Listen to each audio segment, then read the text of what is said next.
to Top Fives, the show of everything. Top Fives, presented by the Sex Effects. I'm Joey Brody. And I'm Sean Day.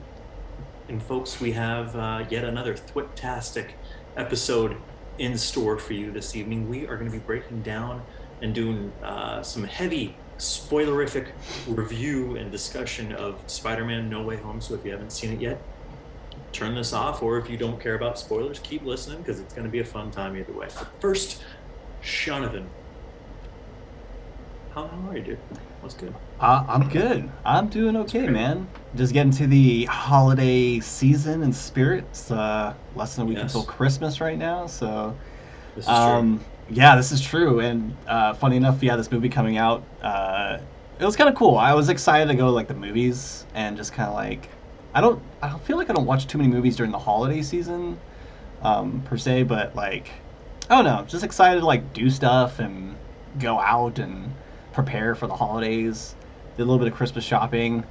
Tried to get it done a little bit earlier this year, so it's not super stressful during the week or whatever. But yeah, other than that, it's been pretty chill. Got like another day at work, and then I'm off for the weekend. So fuck yeah, dude. That's very nice. That's pretty much it, dude. Just doing all that stuff, dude. Just getting ready for the holidays. I was telling Joey off air, trying to go home for Christmas. I'm a little worried because it's gonna be like raining apparently this whole weekend, so we'll have to see. But I would love to see and hang out with like my family and see you guys. Speaking of my family, I actually recently saw my family because they were down here for my cousin Edwin's wedding this past weekend. It was awesome, man. It was so much fun. It was at this cool church in Marina Del Rey, which it's kind of like on the kind of like Santa Monica, kind of the Venice Beach area. It was great. It was very like traditional like Catholic wedding, and they had my parents were part of the wedding party, like the sponsors. Oh, right on. So it was a Filipino wedding too. So they had like my dad was wearing the barong, kind of the Filipino tuxedo, the clear kind of thing. My mom had a very similar dress, and super cool. Get to see like a lot of my family that I haven't seen in probably since COVID started and shutting down and all that stuff. So it was really cool. And I don't know, I was happy to see like family, just have like a weekend just to hang out with like my family that I haven't seen in a minute. So very nice, dude. And a beautiful wedding. And then the reception was in this place, like a restaurant in Topanga Canyon. So we went up this like canyon streets and stuff, and it was like this outside kind of reception, and very beautiful. And Edwin, super happy for Edwin. It's a long time coming for Edwin, and I know he seemed really happy with his fiance and now wife. So really congratulations to them. So congratulations to them. Yes, congratulations. Yeah. But yeah, that's pretty much it, man. It's just got to hang out with my family. Actually, funny enough, I got to hang out with my Uncle Elmer a lot more. Shout out to my Uncle Elmer. Because since my parents were in the wedding party, they kind of were doing their own thing. So I was like hanging out with my Uncle Elmer, and this was my first time I went on a Bird electric scooter. Because I was trying to find things to do with my uncle, and I was like, what do you want to do? And I was like, hey, there's all these Bird scooters around. Do you want to just try one of these out? So we like did the whole app and everything, and gotta say, kind of want to save up for an electric scooter now. They're really fun. Why? They're all around town for free. Not for free, but for a pittance. Yeah, I was on it for an hour and a half, and I paid. What'd that run you? $50. Yeah. Okay, but think about this. If you get you said you're an hour and a half. How much would an Uber ride cost you for an hour and a half? It's a very different situation. I realize this. Yes. Yeah. But I mean, if you gotta buy your own, you gotta store it, you gotta get gas for it. It sounds like or electricity. It just sounds like a fucking hectic headache that I would want absolutely no part of. I really want to try it, dude. I mean that's like when I have enough money to do that. But yeah, I've never been on one of those, and I had this kind of hesitation to get on one. Have you ever rode like a Lime? Because I've done the lime Never, squares. never, Oh, okay. never done it. They've always been around, and maybe it was just because I'm always in my car and I don't really have a situation where I need one. But it was just perfect for this, where we're in this kind of beach town. I was like, yo, we should just like explore around. And my uncle was like cool enough to try it out, and he wasn't, he was kind of curious about it too. So I think it was really fun, and yeah. So I did that, and that was kind of it was just kind of like nice to hang out. Especially I don't get to see my uncle Elmer as much too, so that was pretty cool. So that was Very me. That was nice. my last weekend, and that's how I'm doing so far. So Very good. Very yeah. good. How about you, Joey? What's up with you? What the hell is up with me, man? Um, it's been very cold, but we've had Yeah. some beautiful rainy days. Let's see. Yeah, just been getting ready for Christmas, doing a lot of baking and cooking, and Ooh. we put up our tree, and it looks nice. And we had Lisa's parents and her nona over for dinner on Saturday, and that was lovely. Drink some old fashions and Nice. made some sour gin drink, which was good. You saw me drinking one. Was it our last episode or the episode with the purple drink? Yeah. Um, yeah. What else, dude? Hmm. It's all good, man. I feel Busy like yeah, working, man. Yeah. yeah, working a lot. Like I know, yeah, I just can't wait to like check out for a few days, like Mhm. this weekend and stuff. So, I believe I am working on Monday as well. So I'm just like, oh man, if I do come up to San Francisco, it'll be just a pretty short trip for me. But um, I don't know. I really want to make it up there, dude. It'd be nice to just hang out, and spend You know Christmas. what you should do instead of just coming up? You should just move up. Hey, It's I, just a we've thought. I've we've talked about this. Yeah.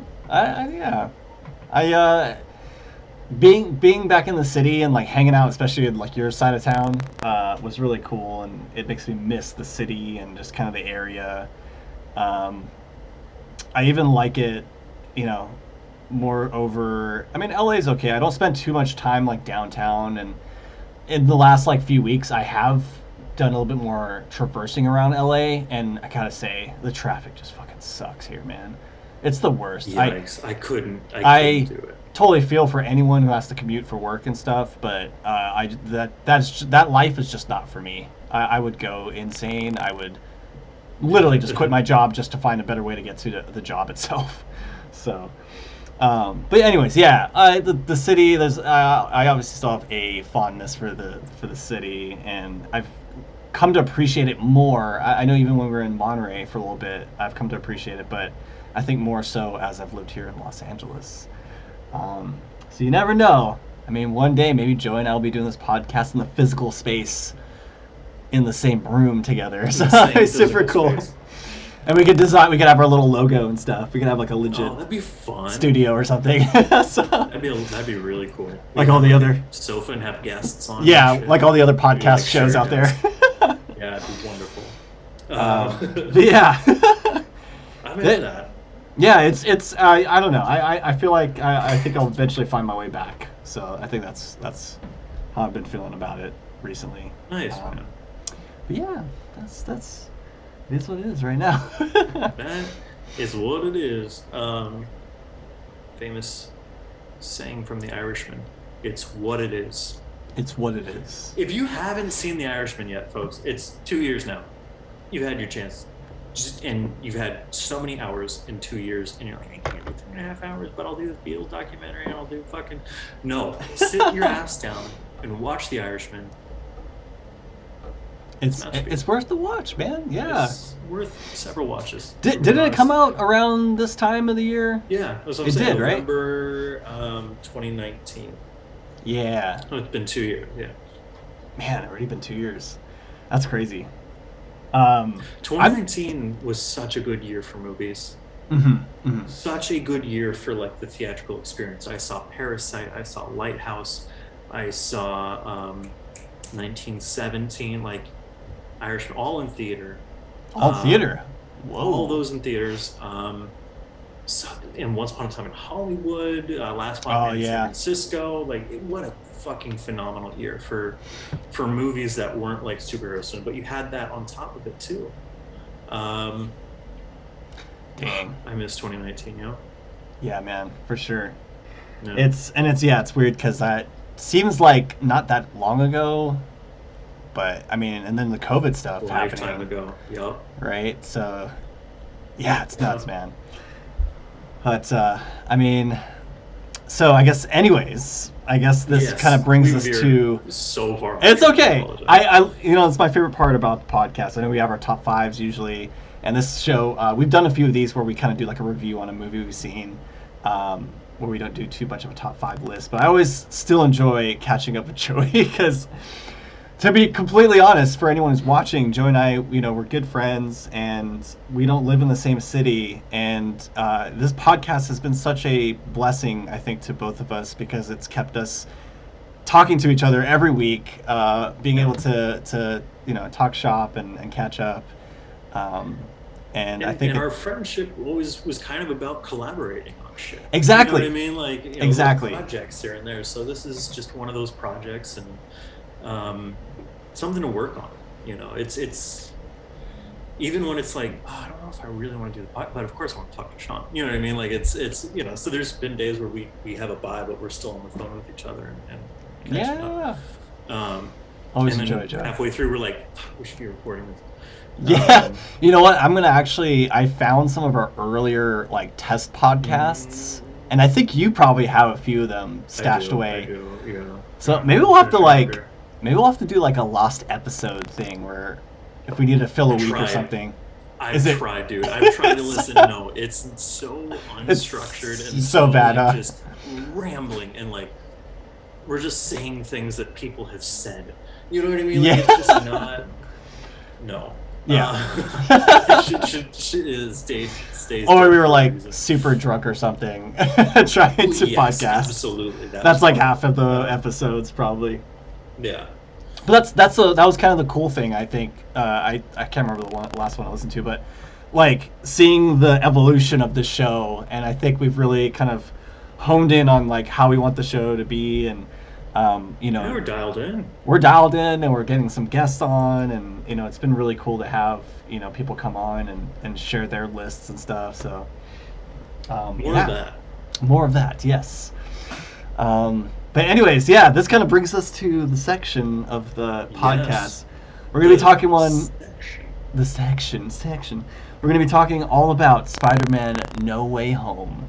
Um, Yes. Probably one of the most. I feel like this year it's probably one of the most anticipated movies, right? Of this year, like I would as far as a say Marvel only movie. after I would say, and I'm famously the contrarian on the show, and famously like fucking grouch, curmudgeon, piece of shit me. But like, I wasn't excited for this at all. I really didn't like Far From Home, and I really don't think people were interested or as interested historically for a Spider-Man movie until they released the trailer with Doc Yeah, Ock. I can agree with that for sure. And then they started being like, okay, we've cast Jamie Foxx, we've cast Alfred Molina, we've cast, and you're like, wait, what? And then the pieces of the Spider-Verse really started to fall into place, and you're like, shit, okay, they're doing it. I don't think it's going to be good, but it's Spidey. I haven't not seen a Spidey on opening weekend before. Oh Um, yeah, that's you right. know, um, so it was important to one see it without spoilers, and two, the possibility of what they teased. They showed us the villain, but there's also the possibility that more Spider-Men could be in it. Hmm. So that was a big draw. Even if you were like, I don't care about Tom Holland Spider-Man, Iron Boy, what I call him, and I don't find the humor good. The filming is just kind of rote or whatever. But I do want to go and see how they fuck it up. I want to see, do they fuck? Because my biggest fear when they released that trailer with Doc Ock from Spider-Man 2, 2004, Alfred Molina, um, and he's just, hello, Peter, and, like fighting him and shit. I'm like, okay, one, he's back from the dead, but two, Doc Ock was never a bad guy. Like in the movie, in Spider-Man 2, in the Yeah, comics, of yeah, course. yeah, He was just a dude who kind of got possessed by the fucking tentacle arms or whatever. It yeah, sounds yeah, silly, but he sells it. Alfred Molina really sells that character, and you believe that he's a good dude at heart. He teaches Peter the lessons of uh, brilliance is a privilege to be used for the good of mankind and this sort of thing. And yeah. and Peter does that callback to him at the end, and he at the end, Doc Ock sacrifices himself to save New York, to save Spider-Man. Hmm. He's like, I'll do it, and so I was like, fuck. One, he's back from the dead. Two, did they just undo his arc? Because that's gonna piss me off. I was Yeah. really going into this thinking I was really frustrated going into this movie. Before we get to that, right now, I think is a good time to say we are going to be getting into spoilers, kids. So this is the Yes. last spoiler warning. Warning. Warning, Um, guys. Turn the fuck back if you haven't seen this movie, or if you don't give a shit, keep listening because I think it's going to be good. I think it's going to be entertaining. Um, so having said all that, I think once that trailer released, then yes, then it was anticipated, or one of the most anticipated movies of the year. But I don't think for the right reasons. I Yeah, think okay. for those reasons that I just kind of talked about. I don't Yeah, think yeah. people are like, oh, this is going to be so fucking good. Blah. I think we've all been burned by whether it's Game of Thrones or Rise of Skywalker, or it's just like the fucking Hollywood hubris or whatever. Just kind of we've been let down so much recently. Yeah, I yeah. had absolute, and by Marvel too. Like I watched the first half hour of Shang-Chi and turned it off. Didn't give a shit about Eternals. I was honestly let down by Endgame. So Black Widow wasn't very good. Like, you know what I mean? So I did not have high hopes for this. Yes, it was anticipated, but only because of the possibility of seeing all these actors come back, Yeah, yeah. and what they were going to do with that. I, So I'd say I'd be in this. I'm in the same camp. I was more inclined to go see it and excited to see it because of those reasons. And what's the movie I just saw recently? I saw Ghostbusters Afterlife. how'd you like Um, it? I actually really liked it. And I think with if you're bringing back old properties and kind of the nostalgia factor, right? Factory of all this, Hollywood pushing it to us. We're gonna like that stuff if it serves a purpose to the story. And I think like Afterlife, I think did a good job at least being able to like merit like kind of having the old Ghostbuster kind of spirit and all that stuff in there because it served the story and it wasn't just like, hey, we're just kind of throwing this at you to make you happy for like the old properties or whatever. It warranted its own existence. Exactly, exactly. And I guess going into No Way Home, I you know, there are a few like moments where yeah, it's like yeah, it's just straight up fan service, but I think there was a lot of good moments where especially a lot of moments that I really liked about this film was the moments where the characters themselves were just talking with each other and I know there are quite a lot of villains in this, and you could tell that most of the focus was on William Dafoe's Green Goblin character and Alfred Molina's Doc Ock character. Like Yeah. those are kind of the two main from that universe or whatever that they really wanted to focus on.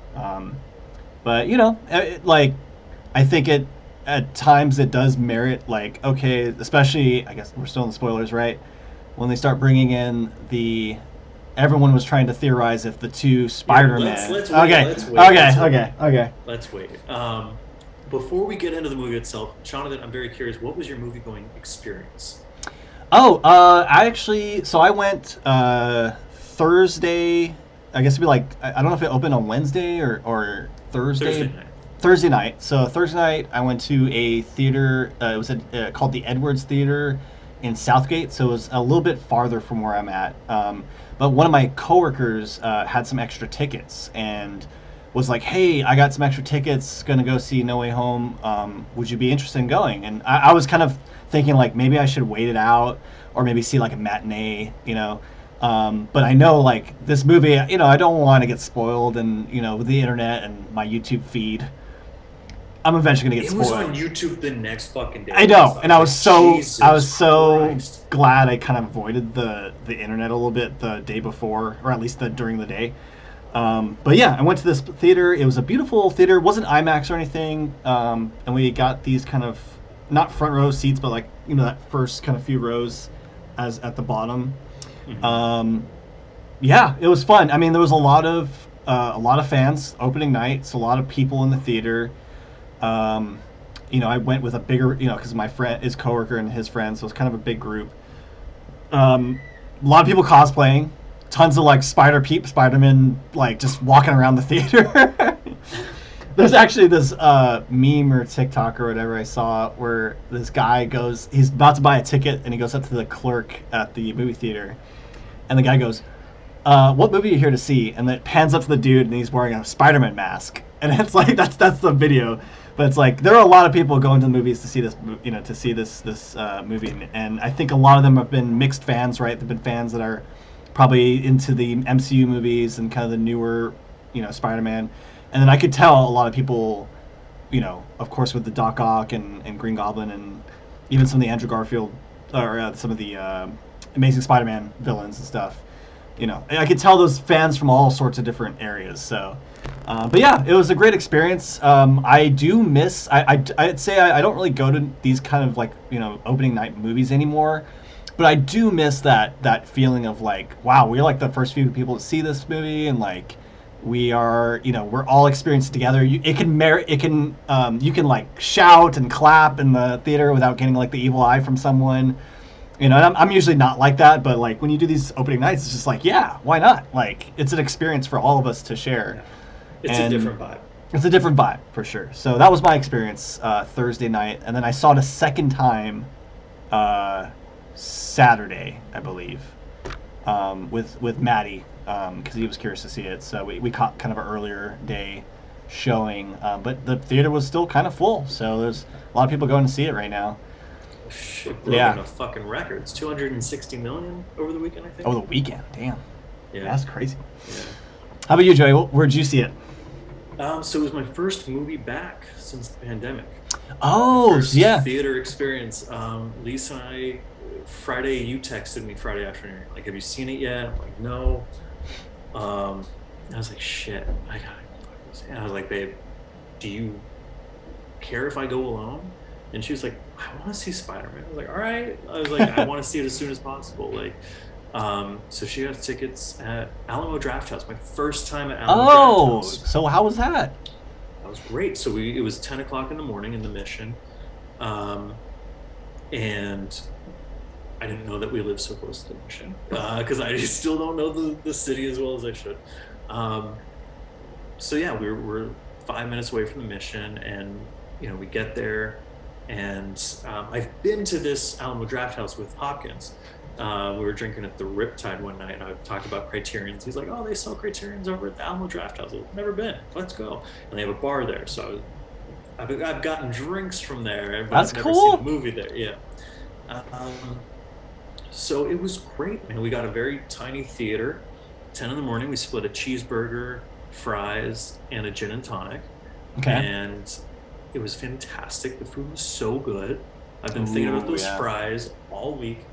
Um, and it was great because instead of like, I think maybe they did do previews, but I went and peed at the last second. But while you're sitting there, you're not getting those bullshit ads with those Z-list celebrities trying to sell you shit.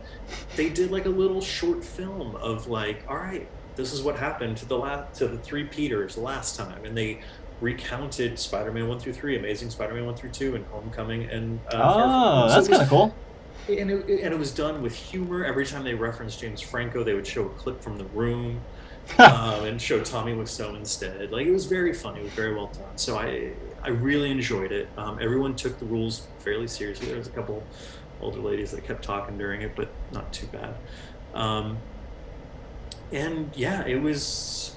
I was really bummed going in. I even tweeted about it. I was like, I'm kind of bummed that like No Way Home is my first movie back to the theater, because I went out on quite a high. I went and saw it Mhm. in 1917 with my dad. I've said probably a million times on this show, and that was such a high point. But I will say, going back, I had a great time. I had a great time with this movie. Not even just the environment, but like I'm here for it. I'm not. Yeah, we're gonna talk about it, but like I lean heavily positive today. Oh, So wow. yeah. Yeah, I had a similar experience. I think there's a, I mean, we'll get into it with like kind of the intro of the movie and stuff, but there's just a character trait I just don't like with the Tom Holland Ooh, Spider-Man. tell me. Well, dude, okay. So here's my biggest Okay, so I really enjoyed the film. Let me tell you this. I really enjoyed it. I think it was, again, experience. I think it works so well for a theater experience as well. Um, I think the amount of fan service and the kind of how they were able to integrate these past Spider properties and movies, I think they did it very well, and I think it Yeah. added to. And you know what? I'm not trying to bash on Tom Holland right now, but like I really like Tom Holland's Spider-Man after this movie, and I think a lot of reviews have been saying that. A lot of, they're like, you'll like him if you didn't like him as the Spider Boy or Iron Boy, you'll really like him by the end of this film.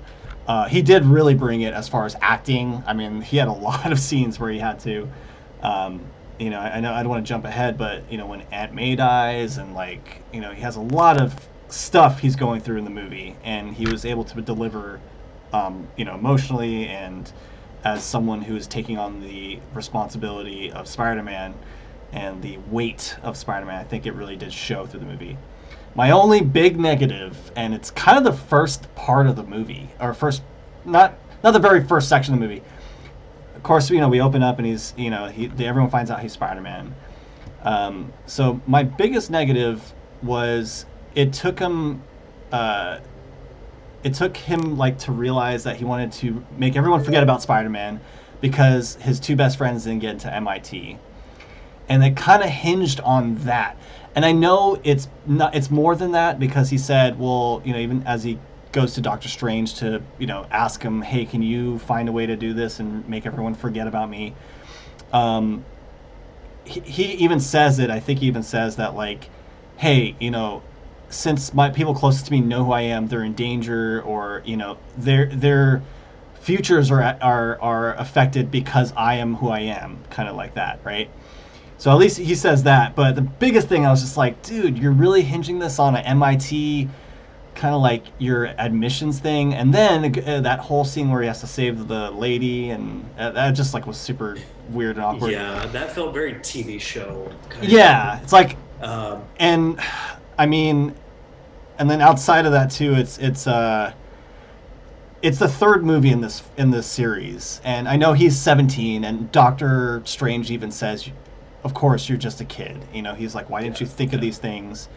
But I'm like, dude, Doctor Strange, you could have just like talked to Peter about this before you started going into some crazy ritual about affecting He the whole wanted world. to do it. He I know, wanted to I know. cast that spell. It's just like there was no like, okay, we're just gonna do it, and then like, and then Peter is just so stupid. Like he hasn't learned Yes. by the third film. He hasn't learned that like because I think in Far From Home he gives away the Tony Stark glasses to Mysterio, right? Dumbass decision. Yes. And I'm just like, Peter, what are you doing? You're 17 years old. I I know you're a kid, but like you have to be more realistic with yourself, especially if you've been like in I think even in Homecoming he got like he got tricked like so many times throughout these. So you mhm. wouldn't think that he would at least have learned by this third film to like think about maybe his decisions a little bit more.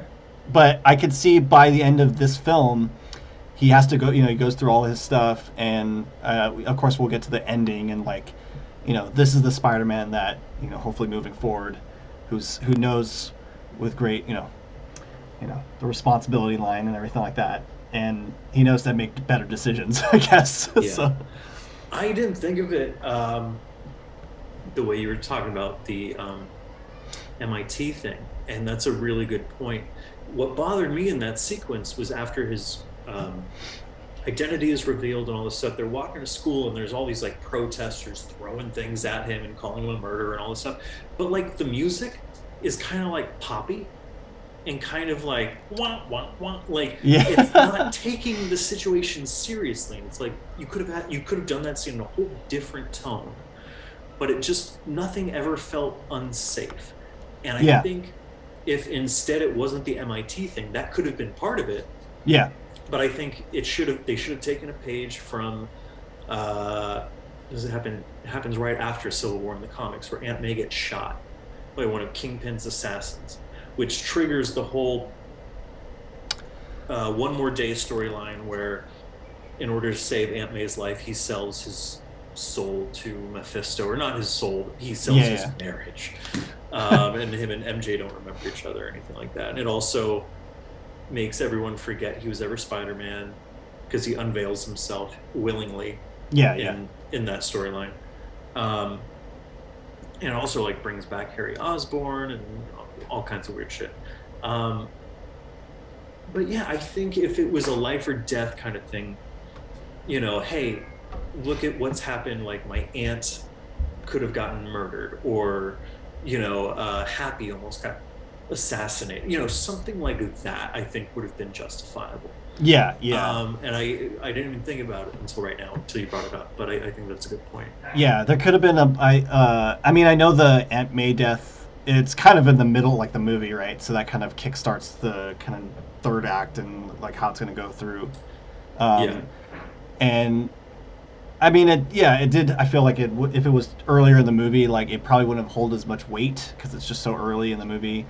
But I think yeah, kind of like realizing like instead of like oh my friends' futures are at stake because they're associated with me, it could have been like well my friends are in danger or like there's obviously and I know that's probably what he was trying to say, but yeah, it was just kind of like it was more focused on like I need to get my friends into college, like so I yeah, think I felt like that could have been a little bit better. And then actually, you kind of mentioned in the beginning, I did like because a lot of the promotional material, a lot of the trailers was it's kind of the aftermath of him being revealed as Spider-Man from Mysterio, and I kind of felt it was kind of cool when we got the little cameo from Mr.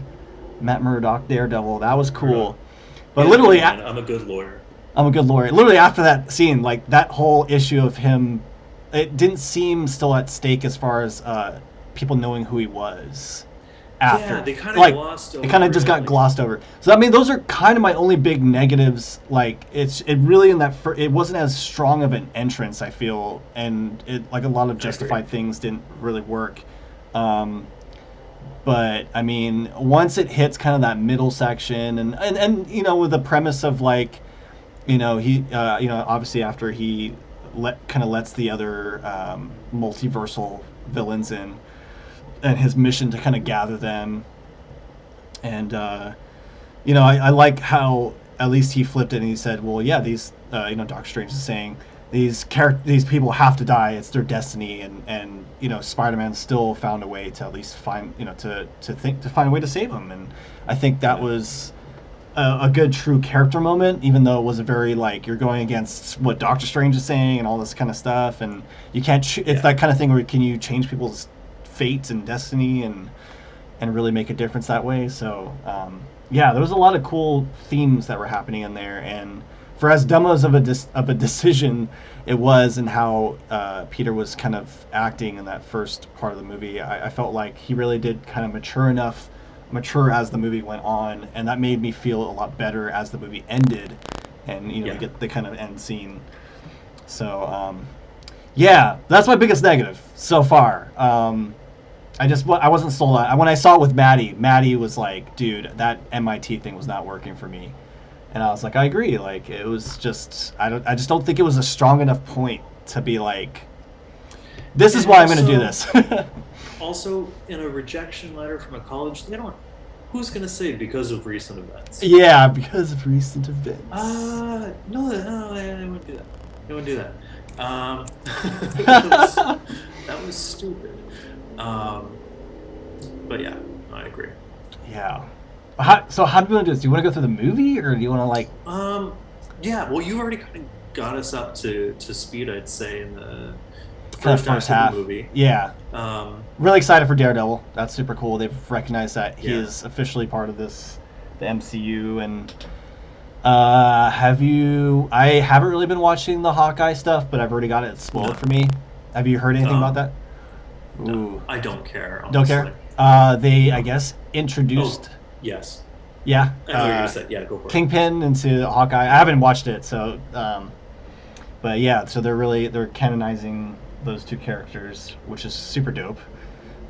Really like Yes. Charlie Cox's Daredevil, and I'm not really sure how he's going to be used in the if it's in a movie or a series or, but I thought that was a really cool cameo, and Yeah, yeah.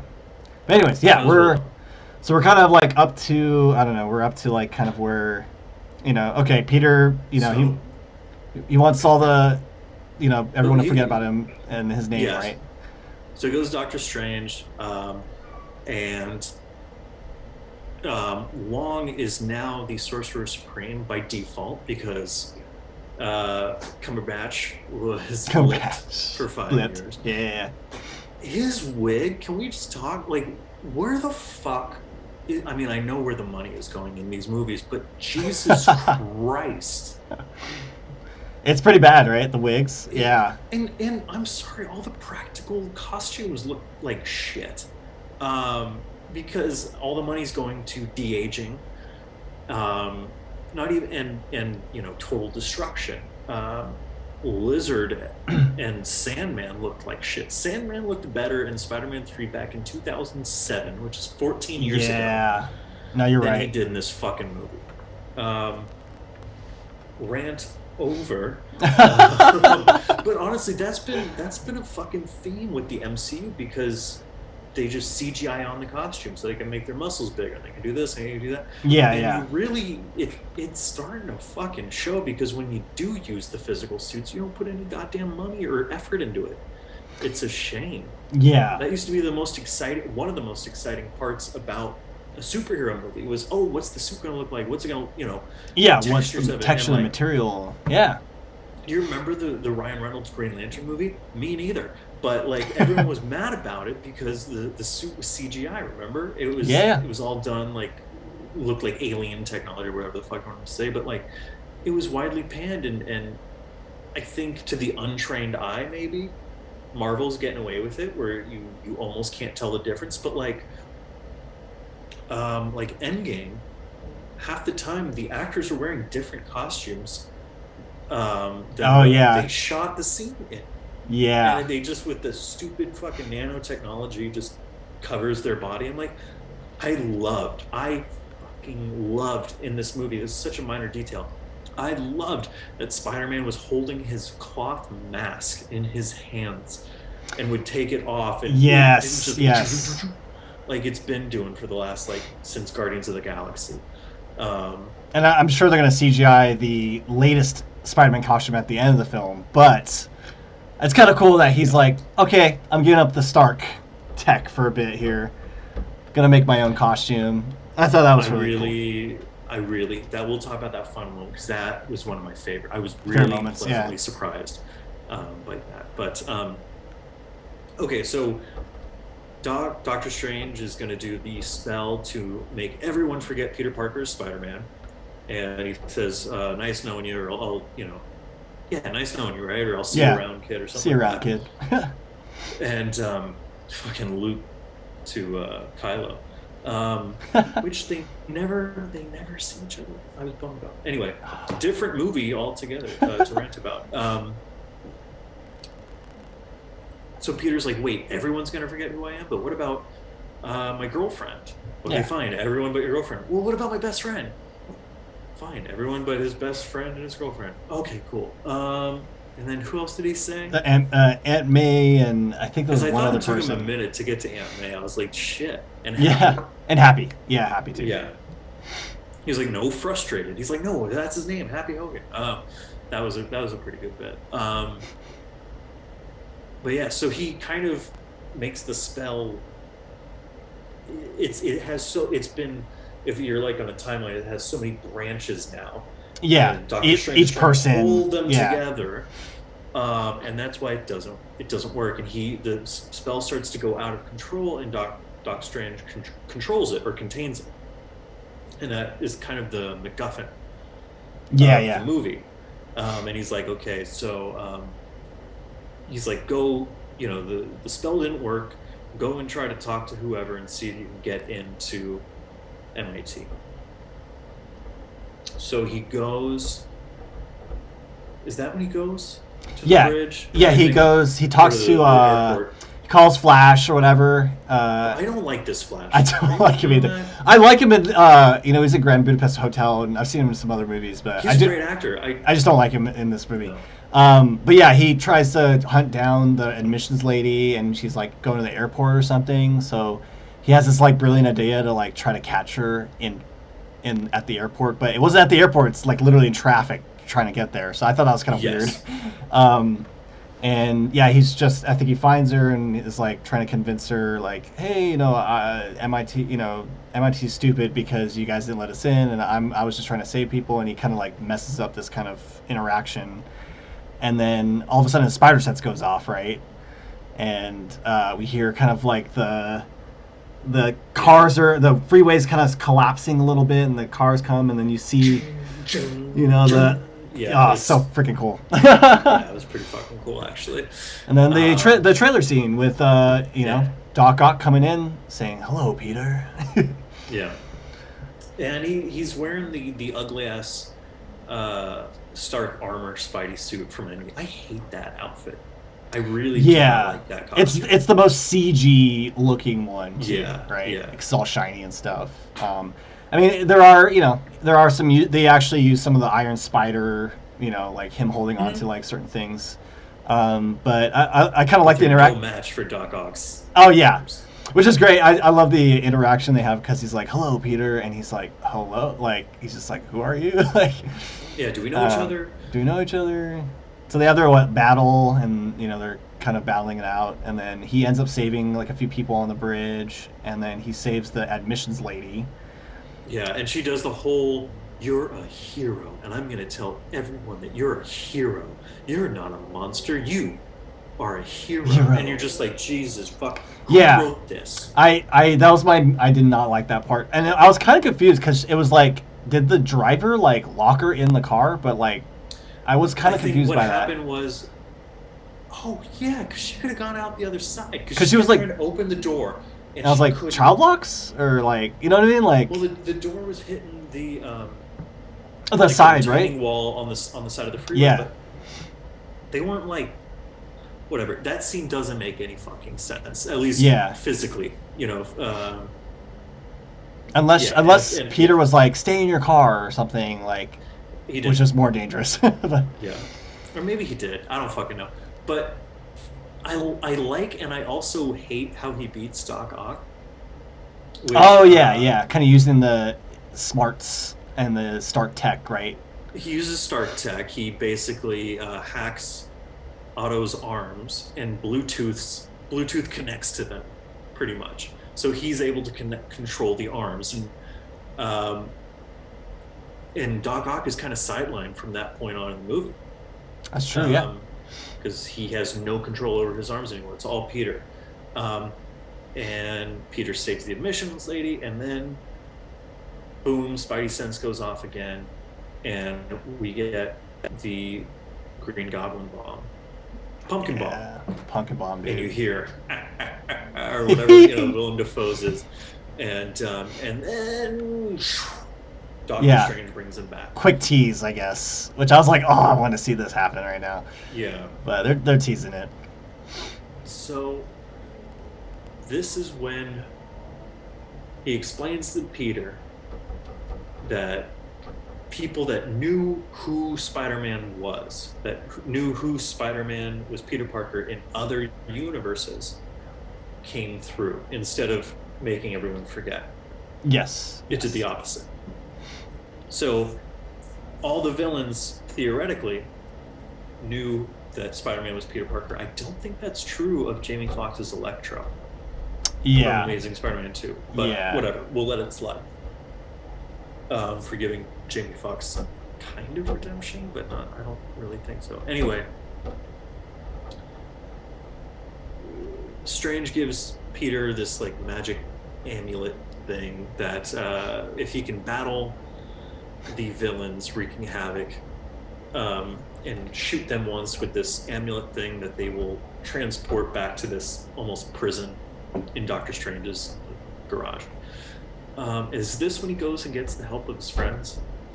Yeah, he's like, I need the help of my friends. So he gets Ned and MJ, and they bring him to the Sanctorum. They take him down to the crypts or whatever. And before that, Ned makes a comment about his Nana saying that magic runs through his family.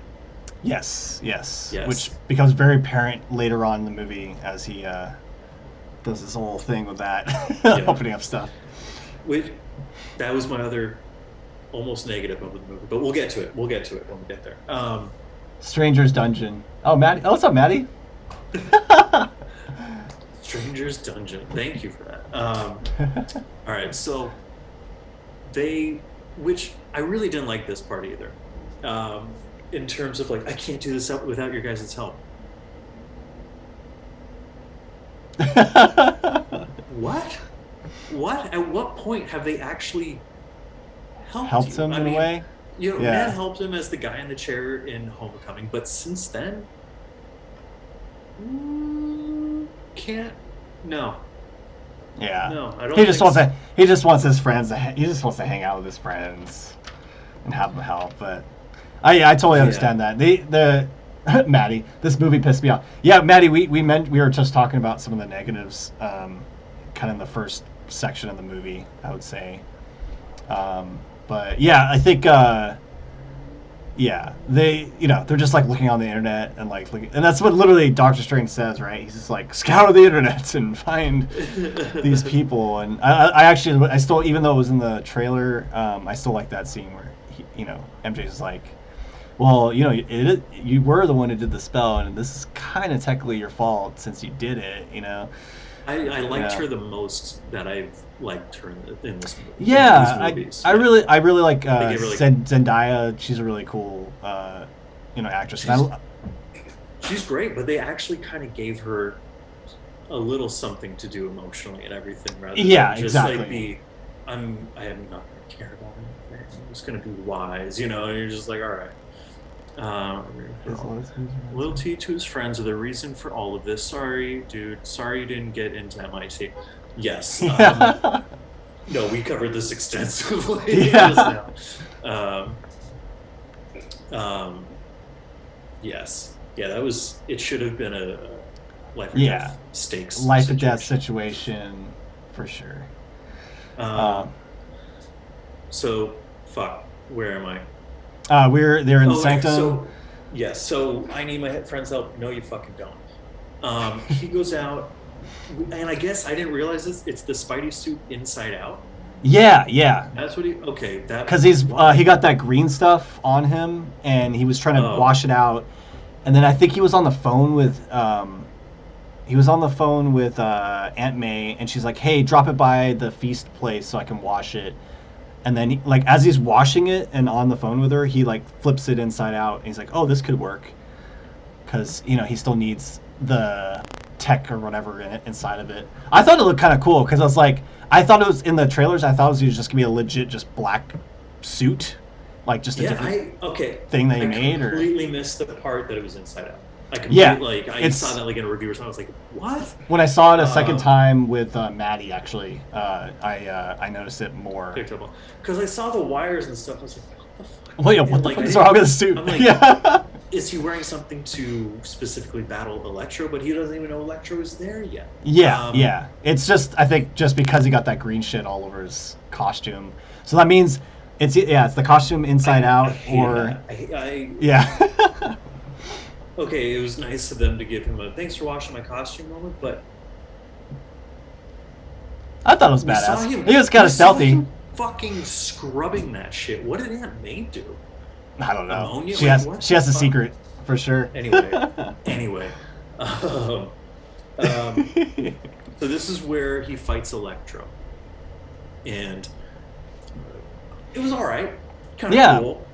I do like Foxx. Oh yeah, go ahead. I was gonna say Jamie Foxx. It was really cool to see him in this movie. I like how they put he's like, oh, I like this energy. This is a different kind of thing, and I think it merits them changing the kind of character design. And he was like a blue kind of Yeah, electricity and yeah. all that stuff, right? So it was a good chance to Although like it doesn't weirdly, make any sense why his physical form would change. Like his yeah, I because he see, had a yeah, comb over and glasses, and he was a nerd.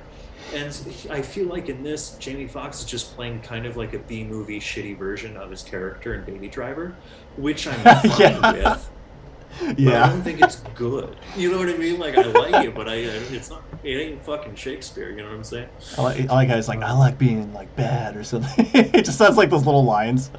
And it's like you're just it's just like keep being you, Jamie Foxx, because yeah, I'm entertained no matter what you're doing. this is true. Also, Maddie's also taping the phone to the chest. He didn't have the tech to show him the. Yeah, that was kind of an Yeah, interesting that was thing. some bullshit. What I It's was like thinking the exact same thing watching it. I Stark was Tech like, doesn't have a camera on the suit or something. of course it does. That shit's recording everything. Tony can see fucking everything when whatever. These Marvel movies have started just throwing their own logic out the goddamn window, and it's really pissing me off. Anyway,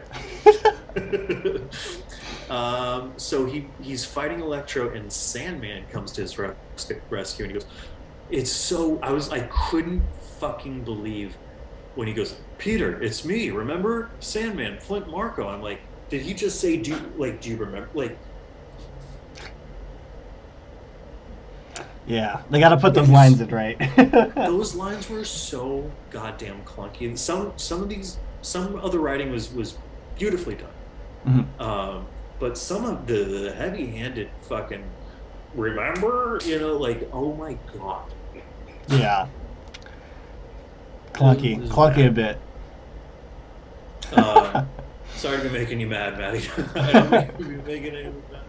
Because I forgot about this shit too until we're talking about it. I walked out being like, "Fuck yeah!" Now I'm talking about it, like, Um, so he battles both Electro and Sandman, gets them back to the Sanctum Sanctorum, and that's when they start learning that.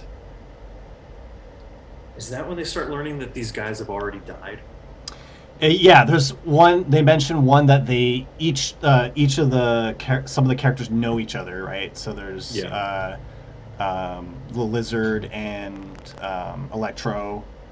Which And the lizard looks like shit. yeah, I thought he was the most poorly CG'd I character. couldn't believe they released that into theaters. Like that looked bad. Yeah, the thing I was trying to remember though is like, did he look like that too in Amazing Spider-Man? Kind of, but he It, looked better than he did than in there, like, yeah, yeah, ugh.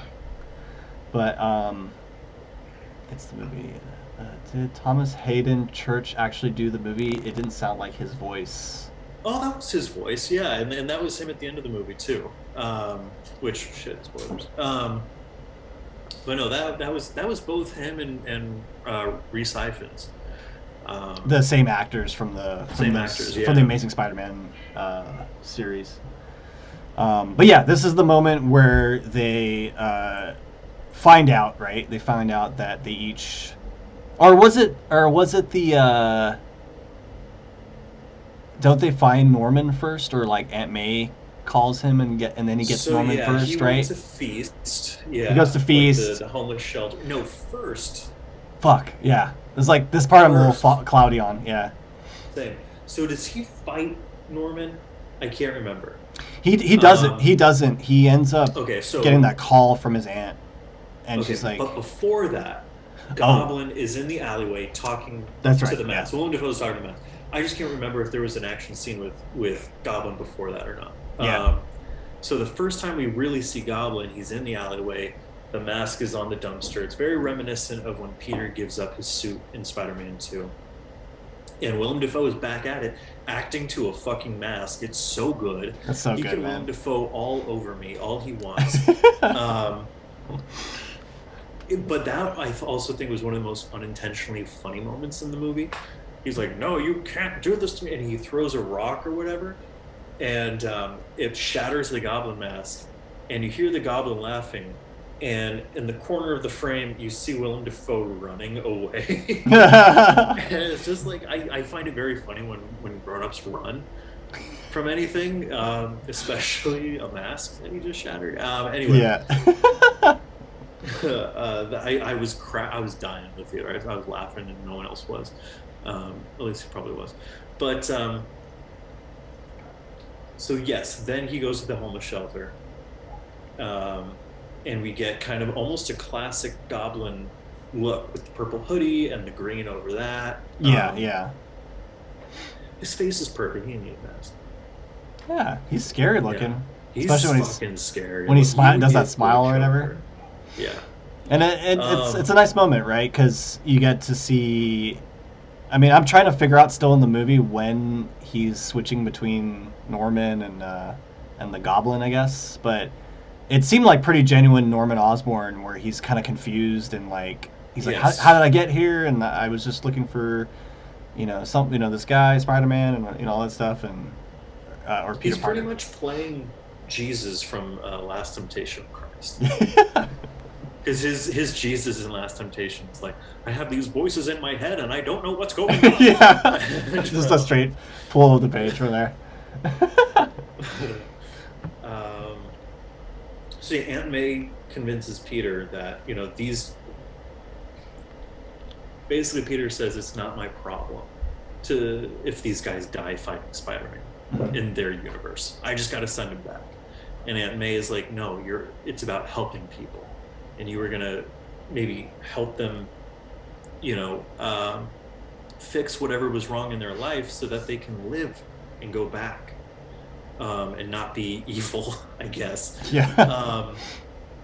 Seems like a little flawed to me, but that's okay.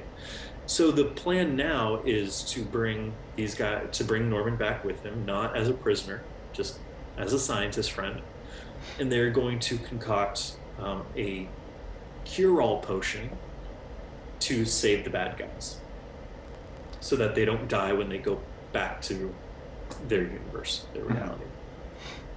And that is when Doc Strange comes home, and this is when him and Peter battle. Yep. And Yep. what was it called? The Mirror Zone? Yeah, the mirror dimension. I mean, The yeah, mirror pretty much. dimension. Strange is pretty much saying this has to happen. It's fate. It's and he brings him into the mirror dimension. Or Peter grabs that art of whatever the thing that they're The doing. MacGuffin. The MacGuffin to reset reality and all that stuff. Yeah, and they do the mirror dimension, and of course it's like a really trippy. I always thought that was really one of the cooler things about the Doctor Strange. This kind of like we're in the mirror dimension. I am under control now, and like all that stuff. Yeah. I hate Maddie. I hate this plot point. Just send these assholes back. I like.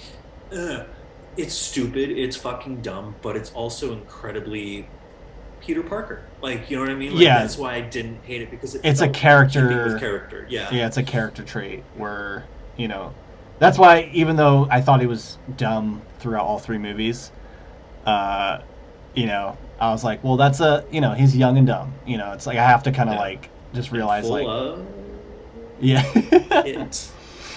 But yeah, so yeah, they have this battle, and they end up. Peter ends up using geometry to defeat, or at least imprison Doc Strange. Yeah. So many.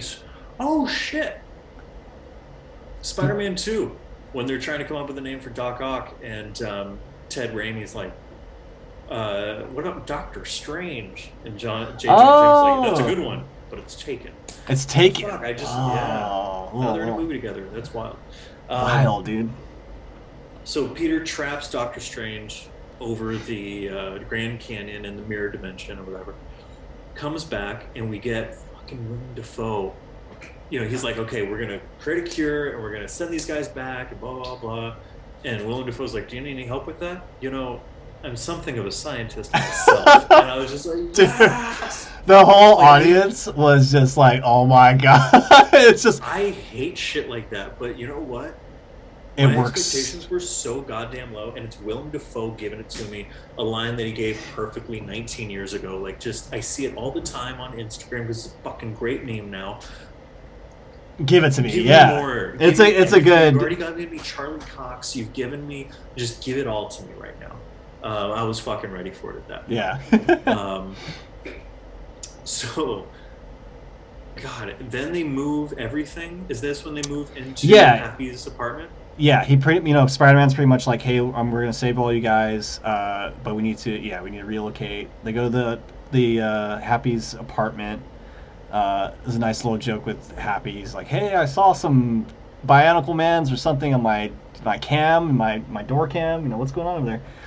And then the kind of first thing they try to do is cure Doc Ock, and Peter pulls out the fabricator, which I can't really remember when he got that, but I know Iron Man gave it to him in one of the movies. But you pretty much can fabricate, or you can analyze and fabricate any type of technology. So that's kind of another kind of a weird MacGuffin. Like you can pretty much create anything with this thing, right? Was that the end from Far From Home when he creates his new suit? I think so. Yeah, I know he's created his suits on that thing. So it's cool. That shit. They That's do. OP.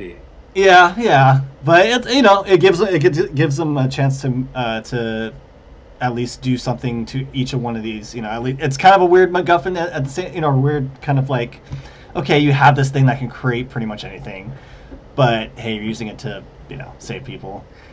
So Peter creates the. He pretty much was talking to Norman. He's like, hey, the issue with Doc Ock is the chip got fried, and that's why he can't control the arms. So we just need to create a new one, and then he can be in control again. And they do this cool moment where they're kind of explaining that, and they get it working, and then, before that, Peter also approaches Electro, and he's like, "Yo, put this on your chest. When the lights all go green, that means all the electricity has left your body." Which, fucking, hold on. And he goes, I'll be back in a minute to check on it. This motherfucker, Electro, has been the most vocal about being like, I want to keep my powers. I like how I feel here. I don't want to go back. Fuck that. Blah, blah, blah. You're going to be like, all right, this is going to suck all your powers that you love so much. It's going to take them away from you. I'll be back in a minute. No one's checking on you. Like, fuck. That, I think, was the dumbest. One of the there's quite a few dumb moves in this, but maybe goes back to just Peter being like, I can help people, and I will, like, that kind of like trust. I don't know how to describe it. Like, yeah, he's like, hey, I'm gonna help you guys. If you're down with it, let's do it. He's not as aggressive. He's more on the. But maybe that's it. But there was like an immediate part where he's like. I think Jamie Foxx. I think it's a little bit later, but so anyways, they cure Doc Ock, and he's not hearing the voices and stuff, and there's that cool moment. So, yeah, it was a cool moment because he goes, he's like, thank you, Peter, and you could really see he really appreciates the, what he's done, and he kind of even mentions like, I don't hear the voices, I forgot how it kind of feels to hear like that, Can we just, for a sec, like, we got to talk about Alfred Molina's acting there. Oh, because he's doing kind of what Willem Dafoe is doing, but where Willem Dafoe is doing it on 11, Alfred Molina is doing it on 2. And it's so effective, right? Like, his Doc Ock and his Dr. Otto Octavius are two completely different characters, voices, mannerisms, everything. And you don't think about it. But it's so clear in that moment when he starts off with, I'm Doc, and then happens, and he's like, oh, Peter, my boy. Like, it was, I don't know, being such a fan of Spider-Man 2 and seeing that version of Dr. Otto Octavius, I was like, I felt relieved, I felt happy, I was like, happy for him, Like, this is fucking great. And Marvel didn't do the thing where they, screwed up his character arc, because with these guys that died in their respective universes, Doc Ock, Green Goblin, the last thing they remember is being evil and in control, right? Like, Doc Ock's like, the last thing I remember is when I had him by the throat. And if you watch Spider-Man 2, he's got him by the throat, about to kill, and Peter appeals to the better nature of Doc Ock, and Doc Ock shines through. That's when we get the whole "listen to me now" Yeah. moment. Just a beautiful, beautiful piece of acting Yeah. that I didn't expect. That you don't really even think about, because it's so easy to see with Willem Dafoe. It's so over the top, Yeah. and Yeah. but Alfred Molina is doing something so fucking good. It's subtle enough, but it really does make a huge impact, especially in that moment. Yeah. Um, and we get kind of another moment like that a little bit later. Mm. But so yeah, they fix Doc Ock, and then of course, Electro's having like second thoughts. I even like the moment where I think Jamie Foxx is like, "Oh, I don't like this." He's like, Yeah. he's Yeah. like, "Oh, this is kind of bothering me." And then all of a sudden, Peter gets like the Spidey sense, I guess, right? Would be Yeah. Spidey sense, and they do this. I kind of like that moment. It was a cool moment where they do that whole thing where they tune everyone out. It kind of goes in this like tunnel vision, and you as the audience is like, what are you sensing, Peter? Like, what is it? And it What's about to go down? takes him a minute to like figure out what it is, and then he sees the Green Goblin at the corner's eye, and he I guess webs the I don't know what was in his hand. That I don't know if it was the cure that hair. I can't remember. Yeah, he had something in his hand, but he was about to Or was do he gonna like something. just stab people? I think Yeah, he was about to he's do gonna like a something. dagger or some shit. I don't know. Webs them, and then we get full on freaking Green Goblin with Yeah, the we do. evil voice, and he's like, how could you be so stupid to trust? I'm still in control over this this body, and then of course Sandman and Electro, they peace out. He's pretty much telling everyone like you have to be yourself and like embrace your powers, all this kind of stuff. Just going to like the mistake that Peter made of just like not having his guard up a little bit when it comes to these guys. Um, then we kind They of have a brutal fight. they do. It kind of reminds me of the even though it wasn't I thought it was kind of a weird set piece with the like it's a condo and stuff, but it kind of reminded me of when Green Goblin was battling Spider-Man in the first Spider-Man movie, where they're kind of like he's like throwing him on the roofs, he's hit him on Yeah, gravel, and yeah, like you get a few of those moments where you start to remember like, oh yeah, the Green Goblin has like super strength, so he can like literally throw Spider-Man down 3 flights of 3 floors or whatever. So we get that whole battle. Um, the other obviously the other villains escape, and then we're down in the kind of like parking garage or just like lower area of yeah, yeah. the building. Um, and then what happens? Oh, this is the This was scene, tough. man. So yeah, so fucking Aunt May is watching Peter get his ass kicked, and she grabs the Goblin um, cure, and she's like, "I'm gonna fucking," you know. And she tries. Goblin's gonna kill Peter, and she lunges, tries to get the cure, doesn't get him, and she has like a piece of rebar or some shit like that, and Goblin does the glider to the back of May, and she goes down fucking hard, and then the Goblin throws a bomb, I Yeah, believe, and Peter jumps and doesn't really get it in time. Goblin escapes, and it's Peter and May, and May gets up first, and she was like, "Just knocked on my ass, got that wind knocked out of me, and it's all." I truly believed Peter's she like, was still like. I did I thought she too. was okay. Yeah, And Peter's like, we should have just sent them back. And she's like, no, you did the right thing. It's about helping people. And we finally get, with great power, there must come great responsibility. And and then she dies. And I couldn't, I couldn't believe they did it. I'm like, part of me is like watching it going, okay, it's a fucking Disney Marvel movie. No one stays dead in these fucking movies. Um, but I was prepared for it. Like, okay, I think she might die. I think it's going to happen, and it needed to. yeah. We haven't seen this Peter endure tragedy like all the other Peter Parkers. And sadly, that is part of his character. That's part of what makes Spider-Man Spider-Man, is that he suffers all these great tragedies and he keeps going. Hmm. Um, so yeah, Peter goes off to mourn. Then we're back with Ned, Zendaya, and she's like, "Find Peter." And he goes, "Find Peter Parker."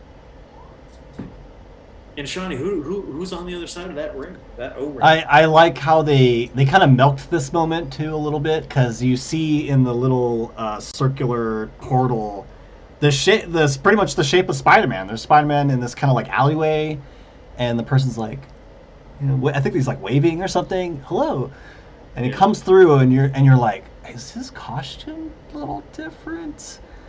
And then you get the reveal, the mask comes off, and it's Andrew Garfield as yes, Spider-Man, which I think it we all had a was. slight suspicion he might be in the movie. But the theater, I'm It not was so kidding, nice to see. it was fucking awesome when the theater just blew up with like, I mean, gasps and cheering and clapping and just like, oh my god, I can't believe this is fucking happening.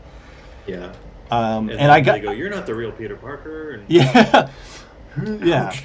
I really love the way they treated. I'm just gonna say right here, Andrew Garfield, for my money, is the MVP of this movie. he I'm is, so happy he got his fucking moment.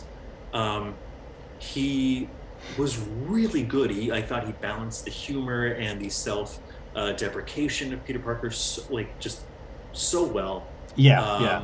He really brought his fucking A game to this, and he was my favorite one, honestly, in Yeah, this. I really liked him in this movie.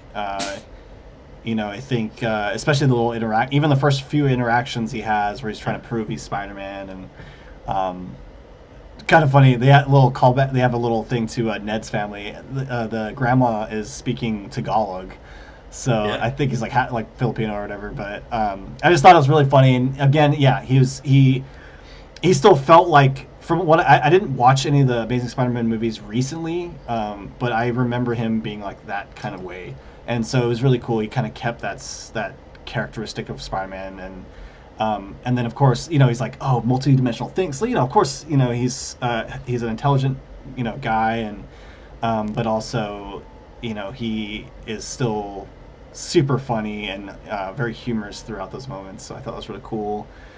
yeah. Um, then Ned does his other thing. He's, well, I gotta find Peter Parker again. We did this wrong. And then what do you know? We get fucking Tobey Maguire. Which did it look very cheap to anyone else? Like the CG, I felt like they didn't erase the CG lines around him very well either.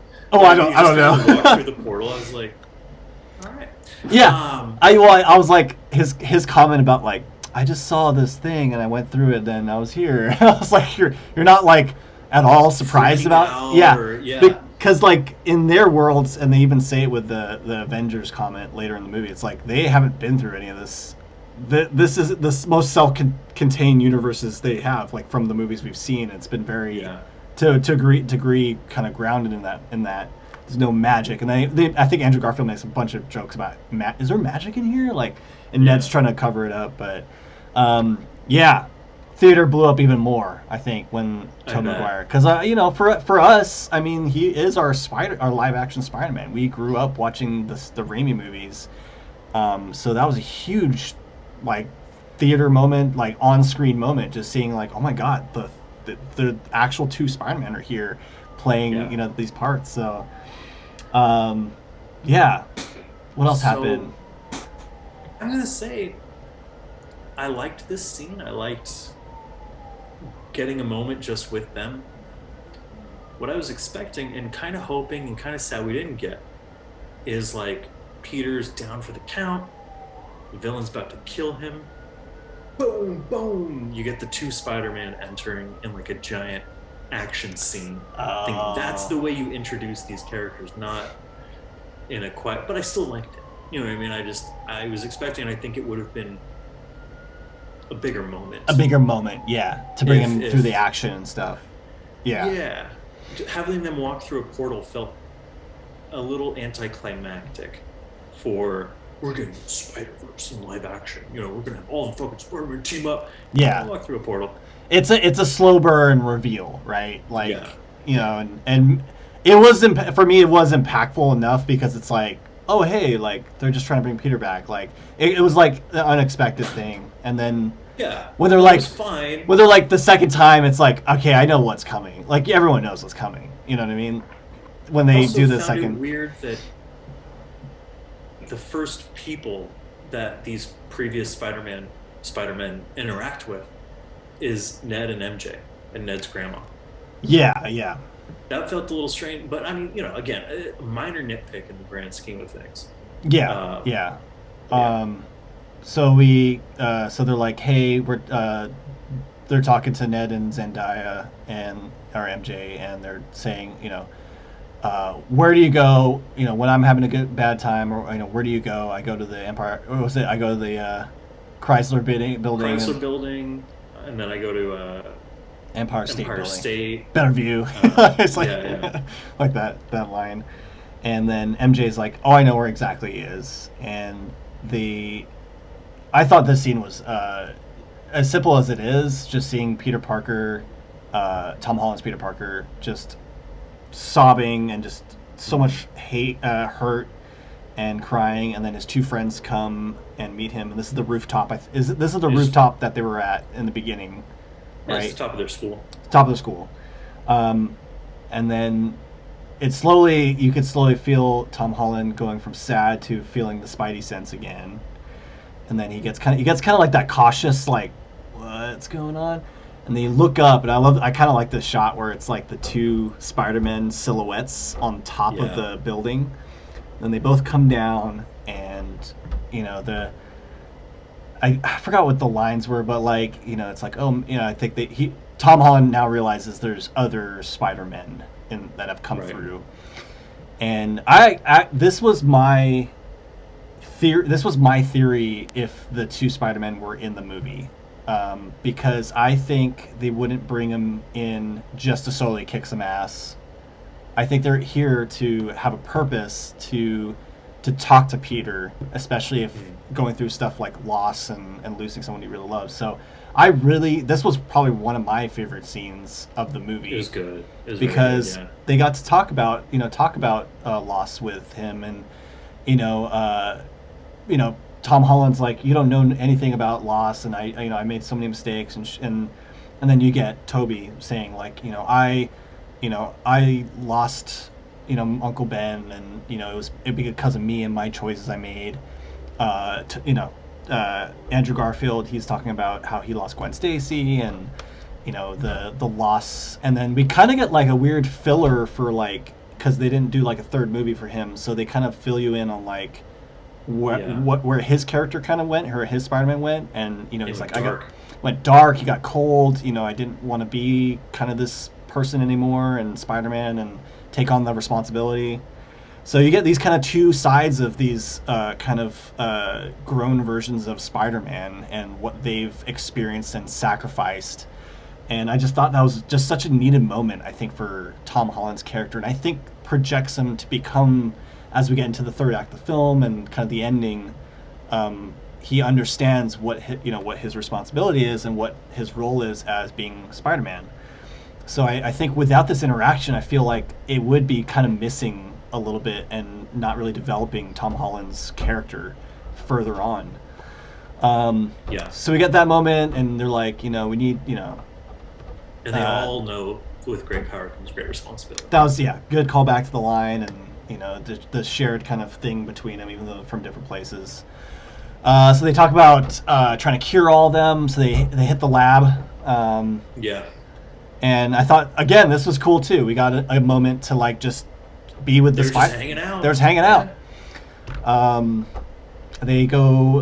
Ned has this little funny moment where he's like, "Hey, did you have a best friend who helped Spider-Man out?" And we have that moment where Toby's like, "Yeah, I did." And he's like, "Well, what happened to him?" And he's like, "Well, I ended up killing, or he tried to kill me, and I ended up, ended up dying in my arms or something after like he that." tried to kill me, and I'm just like, fuck that, Yeah. fuck that. Harry became good at the end of Spider-Man 3, Yeah. Yeah. Yeah. and died after saving Peter and redeeming himself. Yeah. But that's just me. That's just, yeah. What else we get? Yeah. So yes, What else happened in that scene? I'm trying to remember. I mean, they just hang out and They make hang jokes out. about being Spider-Man. And, like Yeah. it's a good time. It's a good time. They kind of fill in a little bit of again with Andrew Garfield and Tobey Maguire. Like I guess they're like, do you have someone? Because they notice MJ and Tom Holland Spider Man. Like, oh, they have a thing, and then it's like, oh, MJ. Tobey Maguire when he says MJ.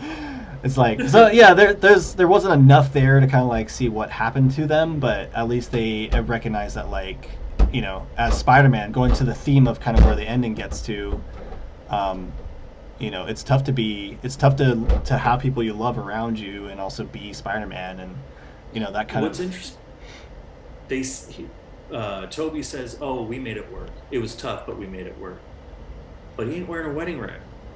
Not that you need to, Ah, but yeah. I was looking for all those clues, and that was the only like real clue we got, and it makes me wonder if we learned so little about Toby because we're going to see him again soon. They Okay. brought Sam Raimi back to direct Doctor Strange. Could we get a Spider-Man 4? I think it might be in Oh, the cards. I think anything's in the cards at this point. damn. Okay. Okay. Wow. Okay, I didn't think about that. That's what I Anyways, thought.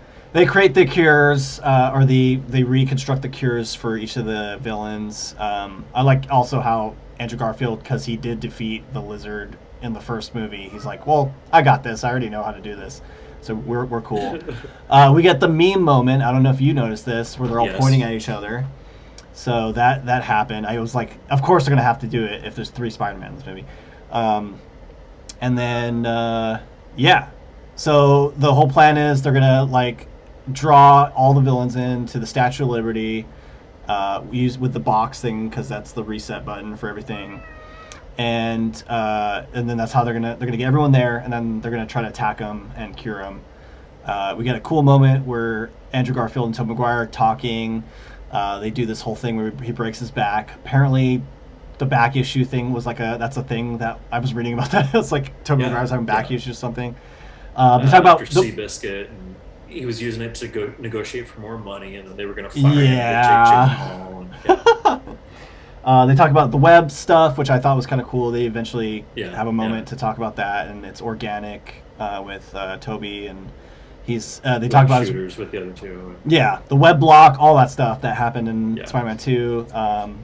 So yeah, they go through that. It's kind of a nice moment before they battle, and then pretty much like all the villains show up. I think like Electro shows up first, and then I forget the order. I mean, it's a CGI mess. It's dark. It's at the yeah, Statue of Liberty, and they're replacing the torch with Captain America's shield, which I thought was shitty. Um, I really didn't like that. yeah, and That but was that was stupid. it's funny because it was the piece for like the last half of the movie, but then by the end of it, like it's just the Statue of Liberty at the end, like Yeah, everything's like taken yeah, down or whatever. wild. Um, but yeah, fuck, what happens? Doc Ock winds up helping them. They all learn how to be a team. There is that great moment, guys. In this world, I'm part of the Avengers, and I love Tobey Maguire's. Really, that's great. What's the What is yeah, what is Avengers? that? Is it a band? Like, Fantastic. Yeah, you're a band. I loved all that. That was great. Spider-Man 1, 2, number 3. Like Andrew Yeah, Garfield yeah. said, number 3. I love how Andrew Garfield's personality was almost a wink at public perception of his Spider-Man movies. Like, Oh I know they're yeah, not great. I know I'm not great. Okay, he was so self-deprecating, and they were like, "No, you're amazing. You're amazing. Oh, thanks, guys. I just needed to hear it." And like, I yeah, loved all that. I thought that was great. yeah, yeah. There's a wonderful moment where Zendaya gets thrown down, and Peter's jumping after her, but Goblin knocks him, Oh and yeah, Garfield jumps and saves her. And it's such a wonderful. They give him a full arc because he didn't get that closure in his own movies because they stopped after yeah, two. yeah. You're right. So Gwen Stacy dies because he doesn't catch her in time. She knocks her head on the ground. Um, and so he catches her and he saves her. And it's a really, you feel his emotion. He's so caught up with tears and joy, and he's just relief, and just Even I don't know, MJ's like, really. I was about to You say, even okay? MJ's like, you okay? Like, Yeah, I got a beautiful. lot of like awes like in the and just like you know, Yeah, and I had a theory on that too. I was like, okay, like it would be cool if they brought these Spider-Man in here. Like, what if Andrew Garfield saved her? And you know, it was looking like it wasn't going to happen, and then there's that moment where it pans over to him, and you're right. It was such a good way to kind of finalize, or not finalize, but like yeah, kind of circle back to his arc and give him some closure and you know, I'm sure he's been hurting. You know, as he said, he's had some dark times. You know, he's been probably hurting and really, you know, like it's definitely affected how he's, you know, kind of continued to be Spider-Man. So I think that was a really nice moment. Um, what else happens? Shield comes. So they pretty much like eventually cure. They work together and they end up curing people, curing the villains. Doctor Strange comes back and Peter's like, "Yo, dude, you know everything's." Or Ned and MJ are like, "Yo, it's working. Like you don't need to, you know, we don't need to do this. Like check it out. Like Lizard's cured."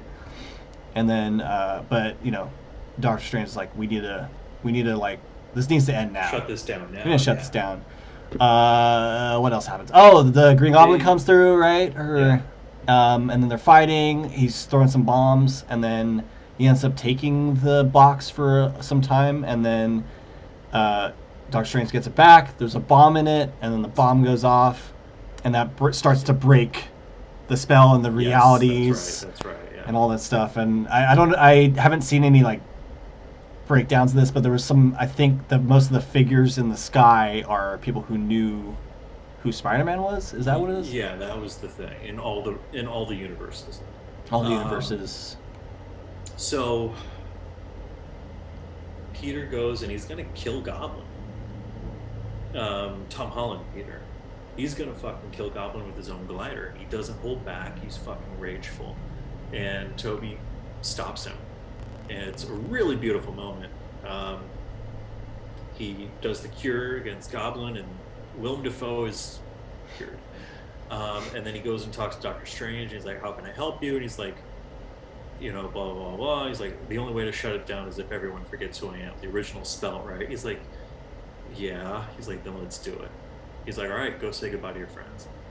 So he goes and says goodbye to Ned, says goodbye to MJ, tells them I'll come find you, goes and says goodbye to the other Peters. They have a wonderful group hug. It was so fucking brotherly. I loved it. Um, and then Doc Strange is even really like sad, almost sheds a tear about having to say goodbye to Peter. Yeah, I could. Yeah, Um, see on his face. and then yeah, everyone starts disappearing back in the multiverse from whence they came, and everyone forgets Peter. They all get into MIT. I'm assuming he goes to see MJ, and he's gonna tell her, but she doesn't remember him, and he sees the bandage on her forehead, and decides not to say anything, to protect her. Classic Peter Parker. And then he Classic gets Peter. his first apartment, Yeah. which I'm like, finally, we're finally getting Pete on his own.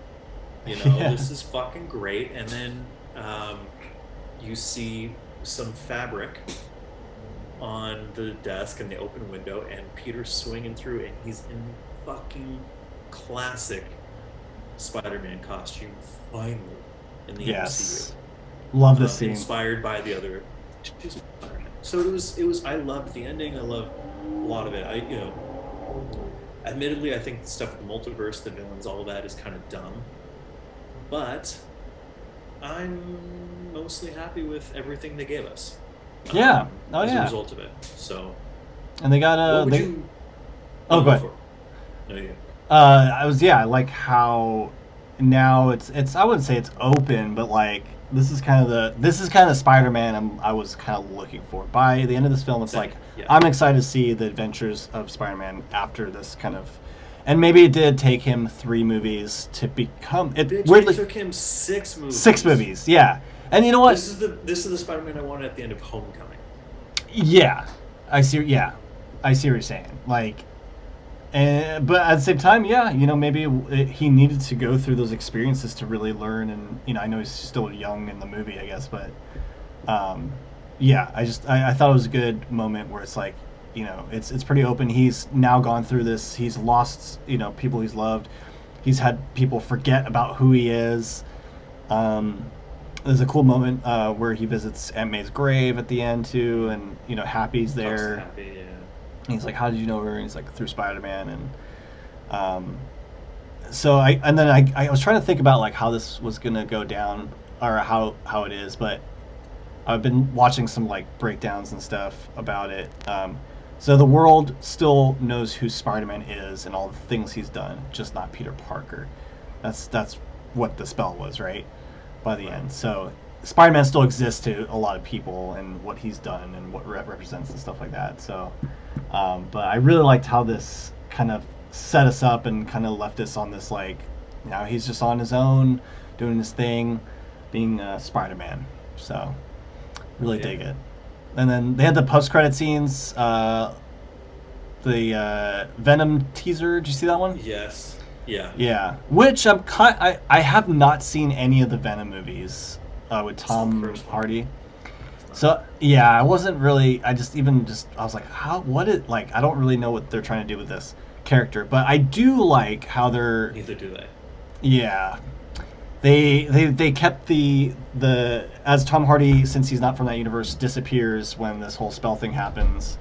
What happens is the black symbiote Yeah. piece gets left behind and then it moves just at the last second. So I'm kind of curious if they're going to do that now that black kind of suits Spider-Man, and that kind of storyline with Tom Holland's character, especially after losing people and in this Hmm. kind of maybe a little bit darker part of his life now, and maybe that will amplify those things that are happening to him. And then we pretty much got a Doctor Strange teaser at Hmm. the end of it, which I'm still not really sure. I kind of want to see what else kind of props up before it, but I kind of saw what was kind of going on with Multiverse of Madness and all that stuff, but and there's Wanda and all that stuff. But um, overall, I think you were gonna ask what my rating was. Is that what you're gonna ask? Out of five, yeah. I'm gonna go 4 out of 5. I was Right on. really, and I agree with Maddie. We've talked about this when we watched it because I watched it a second time with him.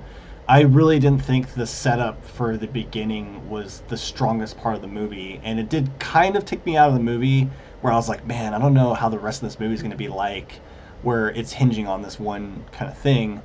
Um, but it delivered. I think the way they used the older Spider-Man properties and the characters was done very well. I think some of the throwaway characters like Electro and Sandman, but having Doc Ock be in there, and I love how even I don't know if we mentioned it, but Doc Ock and Norman, they kind of knew each other, so there's I that like loved that. I they love that it was detail. really great. They had those kind of existing relationships that if you were fans of those movies, it would make sense because they were both scientists in a way in that world. So that was really good. Of course, Tobey Maguire and Andrew Garfield. We said a lot about them, and I think using those two Spider-Men in the movie, I was really surprised and happy that we had a lot of conversations with them.